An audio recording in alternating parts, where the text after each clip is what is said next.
చిత్ర makeup వేసుకొని add షూట్లో పాల్గొంటూ ఉంటుంది. ఇక అలా చిత్ర మేకప్ వేసుకొని యాడ్ షూట్లో యాడ్ చేయడానికి ముందుకు రాగానే పిల్లలంతా కూడా ఎంతో ఎగ్జైటింగ్గా చూస్తూ ఉంటారు. కిటికీ దగ్గర నిలబడి ఆరు గుప్తా కూడా ఇదంతా చూస్తూ ఉంటారు. గుప్తా గారు చూసారా, దాని మొహానికి అసలు క్యాట్ వాక్ చేయడమే రావడం లేదు. మేకప్ వేసినా కూడా అది ఎంత చండాలంగా ఉందో చూడండి. అదే నా చెల్లెలు బాగి అయితే చాలా బాగుంటుంది, డైలాగ్ కూడా పర్ఫెక్ట్గా చెప్తుంది అని చెప్పి ఆరు అలా కిటికీలో నుండి చూస్తూ ఉంటే చిత్ర క్యాట్ వాక్ సరిగ్గా చేయకపోవడంతో మేడం ప్లీజ్ మేడం కొంచెం స్టైల్గా అలా చీర కొంగుని గాల్లోకి పట్టుకొని నడుచుకుంటూ రండి అని డైరెక్టర్ చెబుతూ ఉంటాడు. దాంతో చిత్ర అలాగే చేస్తూ ఉంటుంది. ఒక్కసారి డైలాగ్ చెప్పండి అని డైరెక్టర్ అనగానే కంచి, గద్వాల్, ధర్మవరం, పోచంపల్లి అంటూ చిత్ర డైలాగ్ని సరిగ్గా చెప్పలేకపోతుంది. అసలు ఈవిడకు డైలాగ్ కూడా చెప్పడం సరిగ్గా రావడం లేదు. అయినా ఈ యాడ్ షూట్కి ఎవరైనా మోడల్ని తీసుకోవచ్చు కదా, అలా మొండిగా కూర్చుంటుంది ఎందుకు అని చెప్పి డైరెక్టర్ వాళ్ళు మాట్లాడుకుంటూ ఉంటారు.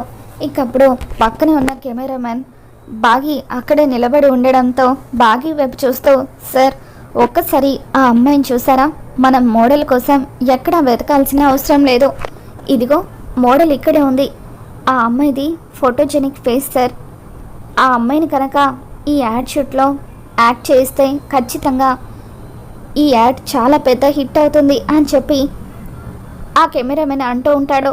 ఇక దాంతో డైరెక్టర్ అవును నువ్వు చెప్పింది నిజమే, ఒకసారి ఆ అమ్మాయిని యాక్ట్ చేయమని అడుగుదాం అని చెప్పి నువ్వు వెళ్ళి ఒప్పించు అని కెమెరామెన్కి చెప్పడంతో కెమెరామెన్ రాతోడి దగ్గరికి వచ్చి చెవిలో మీ మేడంని మా యాడ్ షూట్లో యాక్ట్ చేయమని అడుగుతారా అని చెప్పి అంటూ ఉంటే అప్పుడు రాతోడు మిస్ అమ్మ యాడ్ షూట్లో మిమ్మల్ని యాక్ట్ చేయమని డైరెక్టర్ గారు అడుగుతున్నారు అని చెప్పి అంటూ ఉంటే అమ్మో నేనా అని చెప్పి బాకి ఒక్కసారిగా షాక్ అవుతూ ఉంటుంది. ప్లీజ్ మేడం ఒక్కసారి ట్రయల్ వేద్దాము, మీరు ఎలా యాక్ట్ చేస్తారో చూద్దాము, ఒకవేళ బాగుంటే మిమ్మల్ని అందుకు ఓకే చేస్తామని చెప్పి వాళ్ళు అంటూ ఉంటారు. ఇక దాంతో బాగి లేదండి అందుకు మా ఆయన ఒప్పుకోరు, మా ఆయనకు ఇటువంటివన్నీ నచ్చవు అని చెప్పి బాగి అంటూ ఉంటుంది. అవును మిస్ అమ్మ నువ్వైతే ఈ యాడ్ షూట్లో పర్ఫెక్ట్గా సెట్ అవుతావు, ప్లీజ్ మిస్ అమ్మ మా కోసం నువ్వు యాక్ట్ చేయొచ్చు కదా అని చెప్పి పిల్లలంతా కూడా బాగిని బతిమలాడుతూ ఉంటారు. తను ఇంట్రెస్ట్ లేదంటుంది కదా వదిలేండి అని చెప్పి చిత్ర అంటూ ఉంటుంది. ఇంతలో అమర్ ఇంటికి వస్తాడు.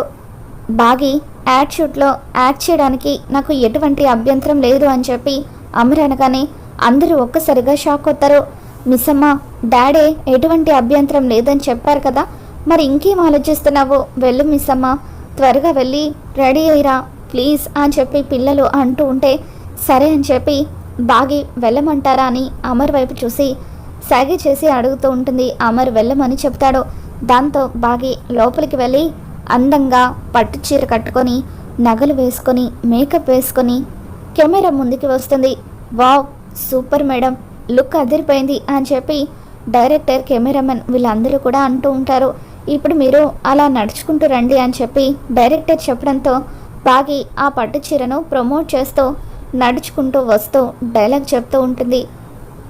కంచి, ధర్మవరం, గద్వాల్, పోచంపల్లి చీరలు ఏవైనా సరే కేర్ ఆఫ్ అడ్రస్ ఒకటే, విచిత్ర సిల్క్స్ అని చెప్పి బాగి డైలాగ్ చెప్పడంతో అందరూ కూడా సింగిల్ టేక్కే బాగి అద్భుతంగా డైలాగ్ చెప్పిందని చెప్పి క్లాప్స్ కొడుతూ ఉంటారు. మేడం నిజానికి మీరు డైలాగ్ ఎలా చెప్తారోనని ఇది ట్రయల్ అని అనుకున్నాము, కానీ మీరు సింగిల్ టేక్లో యాడ్ షూట్ అంతా కూడా పర్ఫెక్ట్గా చేసేశారు, దీన్ని ఒరిజినల్గా మేము యాడ్ కింద వాడుకుంటాము అని చెప్పి వాళ్ళు అనడంతో బాగి థ్యాంక్ యూ అని చెప్పి ఎంతగానో ఆనందపడిపోతూ ఉంటుంది. ఇక బాగి కోసం అని చెప్పి అమర్ పిల్లలు వీళ్ళందరూ కూడా చప్పట్లు కొడుతూ ఉంటారు. బాగి అందానికి డైలాగ్ డెలివరీకి అమర్ అయితే ఫిదా అయిపోతాడు.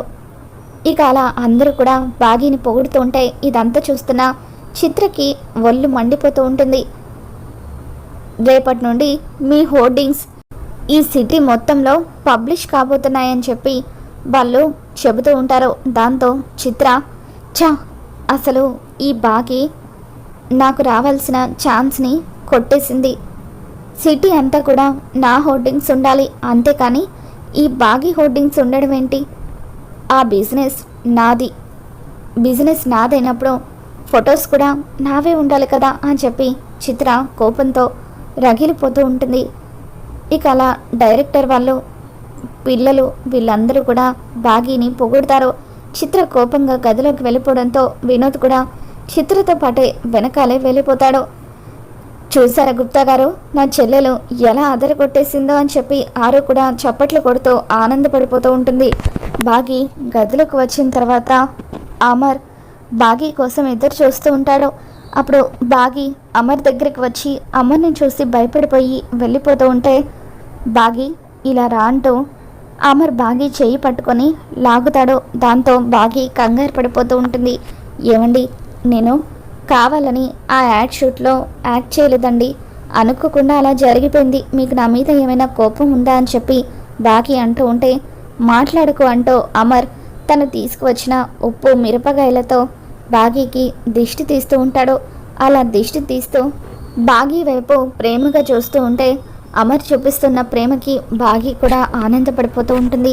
ఇప్పుడు వస్తానంటూ ఆ ఉప్పు మిరపకాయలు పక్కన పడేసి వచ్చి, యాడ్ షూట్లో చాలా అందంగా యాక్ట్ చేశావు, రేపటి నుండి అందరూ నీ యాడ్స్ని చూస్తారు, నీ హోర్డింగ్స్ ఈ సిటీ అంతా కూడా పెడతారు, అప్పుడు నీకు చాలా దిష్టి తగులుతుంది, అందుకే దిష్టి తగలకుండా ఉండడం కోసమని ఇలా దిష్టి తీశాను అని చెప్పి అమర్ అనగానే బాగి ఎంతగానో ఎమోషనల్ అవుతూ అమర్ని హగ్ చేసుకొని, నేను యాడ్ షూట్లో యాక్ట్ చేశానని తెలియగానే ఏమంటారో ఏంటోనని చాలా భయపడిపోయాను, మీరు అస్సలు ఒప్పుకోరేమో అనుకున్నాను, కానీ మీరు ఇలా ఎంకరేజ్ చేస్తారని అస్సలు అనుకోలేదు అని చెప్పి బాగి ఎమోషనల్ అవుతూ ఉంటే అప్పుడు అమర్, ఇందులో తప్పేముంది బాగి, నీ టాలెంట్ని అందరికీ తెలియజేసే అవకాశం వచ్చింది, ఇటువంటి వాటికి నేనేమంటాను అని చెప్పి అమర్ అంటూ ఉంటాడు.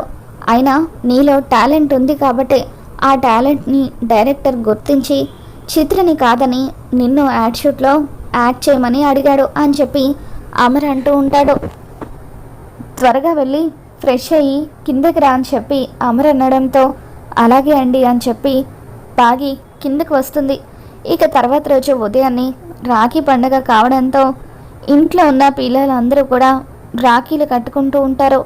ఇకప్పుడు బాగికి నాకు కూడా ఒక అన్నయ్యో అక్క ఉండుంటే ఇలాగే రాఖీ పండుగను నేను కూడా సెలబ్రేట్ చేసుకునేదాన్ని కదా అని చెప్పి ఎమోషనల్ అవుతూ ఇక రాతోడు పిల్లల దగ్గరికి రావడం చూసి రాతోడికి రాఖీ కడతాను అనుకొని ఇంట్లోకి వెళ్ళి రాఖీ తీసుకొచ్చి రాతోడికి కడుతూ, రాతోడ్, నువ్వు నాకు ఈ ఇంటికి వచ్చిన దగ్గర నుండి అన్నయ్యలాగా ప్రతి విషయంలో సపోర్ట్గా ఉన్నావు, అందుకే నీకు ఈ రాఖీ కడుతున్నాను అని చెప్పి బాగి రాతోడికి బొట్టు పెట్టి రాఖీ కట్టి స్వీట్ తినిపించి తన దగ్గర ఆశీర్వాదం కూడా తీసుకుంటుంది.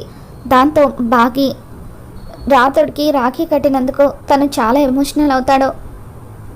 మిస్ అమ్మ, అరుంధతి మేడం బతికున్నప్పుడు కూడా ప్రతి సంవత్సరం నాకు ఇలాగే రాఖీ కట్టేవారు, నువ్వు అరుంధతి మేడంని గుర్తు చేసావు అని చెప్పి రాతోడ్ చాలా ఎమోషనల్ అవుతాడు. నేను నీకు మాటిస్తున్నాను మిస్ అమ్మ, నీకు ఎటువంటి కష్టం వచ్చినా సరే ఈ అన్నయ్య నీకు అండగా నిలబడతాడు అని చెప్పి రాతోడ్ ఎమోషనల్ అవుతూ బాగీకి చెప్పడంతో ఆరు కూడా ఎమోషనల్గా చూస్తూ ఉంటుంది. ఆ తర్వాత బాగి లాన్లో ఉన్న ఆరు దగ్గరికి వస్తుంది. అక్క, నేను మీకు కూడా రాఖీ కట్టాలనుకుంటున్నాను, నేను ఈ ఇంటికి వచ్చిన దగ్గర నుండి ప్రతి విషయంలో కూడా నాకు సపోర్ట్గా ఉన్నారు, నా సొంత అక్క ఎలా ఉంటే బాగుంటుందని నేను అనుకున్నాను, మీరు కూడా అచ్చుగుద్దినట్టు అలాగే ఉన్నారు, ప్లీజ్ అక్క ఈ రాఖీని మీకు కడతాను అని చెప్పి బాగి అనడంతో ఆరు ఎమోషనల్గా తన చేతిని బాగి వైపు చాచుతుంది. ఇక దాంతో బాగి ఆరుకి రాఖీ కడుతూ ఉంటుంది. బాగి ఆరుకి రాఖీ కట్టడం దూరం నుండి అమర్ చూస్తూ ఉంటాడు. అమర్ చూసేసరికి గాల్లో రాఖీ ఉండడంతో ఇదేంటి అక్కడ ఎవరూ లేరు కదా, బాగి ఎవరికి రాఖీ కడుతుంది అంటే ఒకవేళ ఆరు ఆత్మ బాగీకి ఏమైనా కనిపిస్తుందా, బాగి ఆత్మకు ఆరు రాఖీ కడుతుందా అని చెప్పి షాకింగ్గా చూస్తూ బాగి దగ్గరికి వస్తూ ఉంటాడు. మరి రాబోతున్న ఎపిసోడ్లో ఏం జరగబోతుందో మళ్ళీ మన ఛానల్లో తెలుసుకుందాం. ఈ వీడియో మీకు నచ్చినట్లయితే తప్పకుండా లైక్ చేయండి.